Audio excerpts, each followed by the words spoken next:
عزیز طلباء، تمرین نمبر 12 جو ہے یہ الف اور با پر مشتمل ہے، اور اس تمرین کو آپ نے کیا کرنا ہے وہ یہ ہے کہ یہ اردو کے جملے ہیں اور ان اردو کے جملوں کو عربی میں ترجمہ کرنا ہے، الف کے بھی با کے بھی۔ تو اب آپ یوں سمجھیے کہ سب سے پہلے تو آپ نے اسائنمنٹ جو ہے وہ یوں کرنی ہے کہ اس اردو کے جملے میں آپ نے فعل تلاش کرنا ہے، وہ کون سا ہے، فعل کے خانے میں اس کو لکھ دیں۔ فاعل تلاش کرنا ہے، اس کو فاعل کے خانے میں لکھیں، اور مفعول بہ اس کو اس کے خانے میں لکھیں۔ اب آپ دیکھیے کہ پہلا جملہ ہے الف والا، یونس ہر روز بچوں کو پڑھاتا ہے۔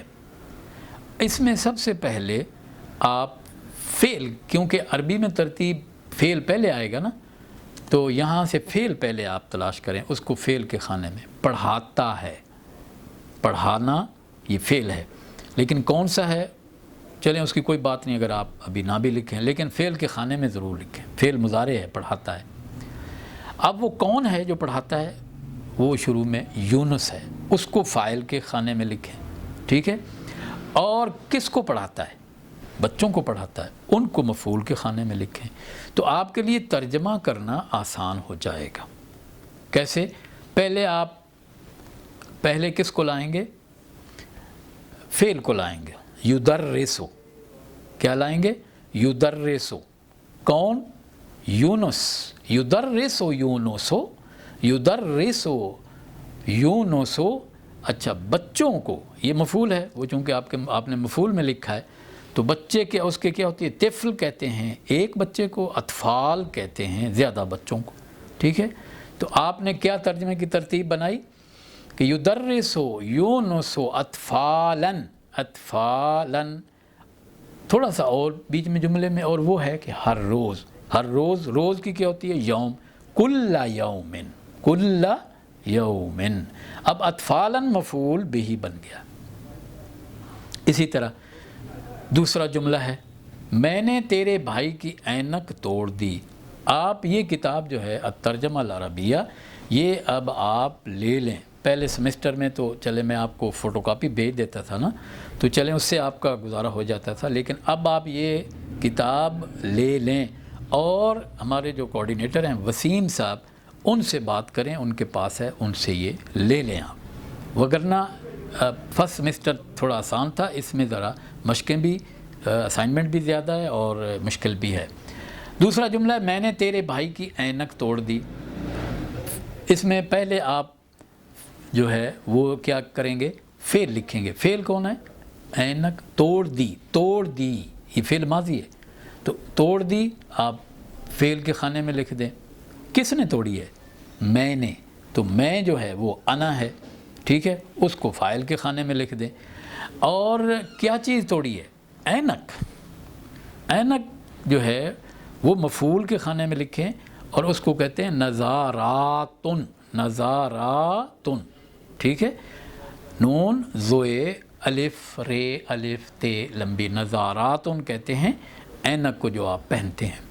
لیکن تھوڑی سی اس نے اور بات بھی، اب ہونا تو یوں چاہیے تھا کہ میں نے تیرے بھائی کی اینک توڑ دی، پہلے آئے گا کسرتو، کسرتو، کاف سین، اس کے اوپر شد آئے گی، کسرتو، تو جو ہے یہ میں ہو گیا، وہ فاعل میں لکھیں ضمیر انا، اور اینک ہے، ہونا چاہیے تھا نظاراتن، نظاراتن، تو یہ ہو گیا۔ لیکن وہ کہتا ہے تیرے بھائی کی، تو آپ یوں کہیں گے نظارا، کیا کہیں گے؟ بھائی کو بھی ساتھ ملانا ہے، نظارات اخی کا، نظارات اخی کا، اخی جو ہے اس کو آگے لائیں گے، اور وہ بھی آگے کا ہے۔ تو اس طرح یہ دو جملے ہیں۔ ایھا الطلبہ، التمرین رقم 12، هذه الجمل كلها بالأردية. أنت ماذا تعمل؟ تقوم بترجمة هذه الجمل كلها.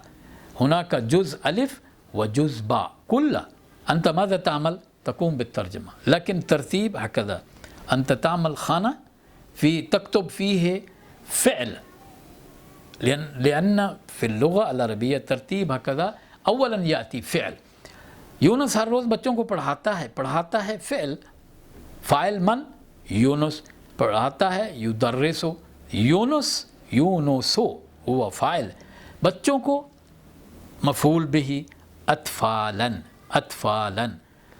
ہر روز کل یوم ہکذا انتم تکتبون فعل ثم فاعل ثم مفعول ثم شیء آخر، ہکذا الجز با، ہم اسی گاڑی پر سوار ہونا چاہتے ہیں، ہم دیکھیے یہ جملہ کیا ہے، ہم اس گاڑی پر سوار ہونا چاہتے نہیں ہیں، اس میں فرق ہے، ہم اسی ہی گاڑی پر سوار ہونا چاہتے ہیں۔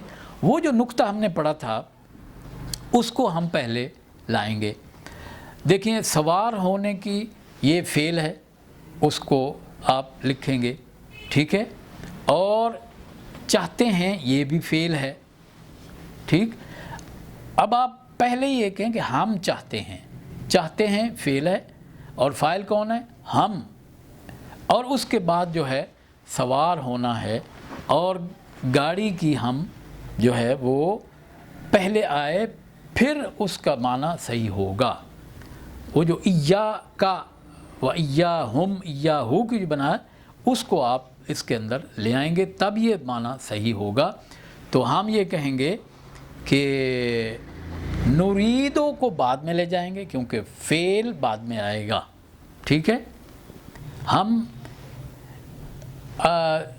نرکبو الکتارا، اور آخر میں کہیں گے ایاہو،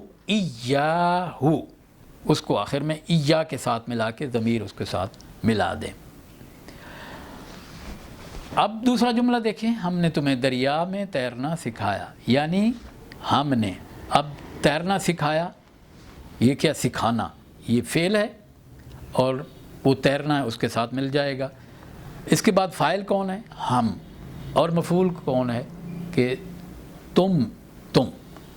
اب آپ اس کو یوں کریں گے کہ علمناکم، ہم نے علمناکم، یہ اس طرح ہو گیا، کم آ گیا مفعول بہ، اور کیا ہے تمہیں، اور کس نے؟ ہم نے۔ نو علمنا فعل آ گیا، علمنا نا آ گیا، فاعل آ گیا، اور تمہیں کم، تو آئے گا علمناکم ایاکم فی النہر، دریا میں۔ اس طرح یہ جملے جو ہیں با اور الف، ان ساروں کا آپ نے خانے بنا کر ان کو فعل، فاعل، مفعول بہ لکھنا ہے، اور پھر اس کے بعد صرف پہلے جو 10 جملے ہیں اس کا آپ نے ترجمہ بھی کرنا ہے، اور با جو ہے اس کے صرف پہلے 5، یہ الف کے پہلے 10 جملے اور با کے پہلے 5 جملوں کا عربی میں ترجمہ کرنا ہے، لیکن خانوں میں لکھنا ہے۔ یہ ترجمہ کر کے آپ سینڈ کریں گے اپنے پورٹل پر، وہاں مجھے جو ہے واٹس ایپ پہ سینڈ نہیں کرنا، اور یہ کام آپ کی اسائنمنٹ ہے۔ اور اس طرح یہ ہماری آج کی تمرین نمبر 12 بھی، تمرین نمبر 11 بھی ہو گئی، اور اب انشاءاللہ جو ہے اس سے اگلا جو آپ کا جو چیز ہے وہ ہے کہ آپ عربی بولیں کیسے، وہ میں آپ کو اگلے لیکچر میں، اسی کا پارٹ ہے، وہ چوتھا پارٹ ہے، اس کے اندر میں آپ کو انشاءاللہ ابھی سکھانے والا ہوں۔ ایھا الطلبہ، انا اريد ان نقوم بالترجمہ من العربیة الى الاردیة ومن الأردية الى العربية، والامر الثاني وهو مهم اننا نتكلم كيف نتحدث اللغة العربية، يعني انت تتكلم مع اخيك، مع زميلك وهو في الفصل او خارج الفصل، فانا اريد اننا نتعلم اول المحادثة، الكلام، البيان، فعندما أنت تلتقي مع إنسان آخر فأنت تتكلم معه كيف. نحن الآن هذا تمرين، هذا تدريب كيف نتحدث، كيف نتكلم. وأنا قلت لكم أنكم تتكلمون ولا تخافون، تتكلمون خطأ لا بأس، لكن تكلم، افتح هذا الفم وتكلم معه. وماذا تريد؟ أنت تتحدث معه. أولا عندما أنت تلتقي مع إنسان فأول شيء أنت تسأله تقول باللغة العربية ما اسمك؟ ما اسمك؟ لأنك تريد أن تعرف أن عندك علم، أن تعلم ما اسمه، فتقول ما اسمك يا أخي؟ ما اسمك يا أخي؟ فعندما هو يقول، هو يجيب كيف؟ اسمي محمد عرفان، اسمي محمد عرفان، هذا جوابه. سؤالك ماذا؟ ما اسمك؟ فجوابه ماذا؟ محمد عرفان. فكل واحد منكم هكذا تسأل، أنت تسأل الأخ الذي أمامك ما اسمك، ثم هو يجيب محمد عرفان. لكن أنت اسمك، أنت تقول أنا محمد عرفان. فهذا هو التعارف بين اثنين أو بين أكثر من اثنين. فأنت تقول أنا محمد عرفان، هكذا هذا الأمر بدأ. وهذا هو المحادثة، التعارف بين اثنين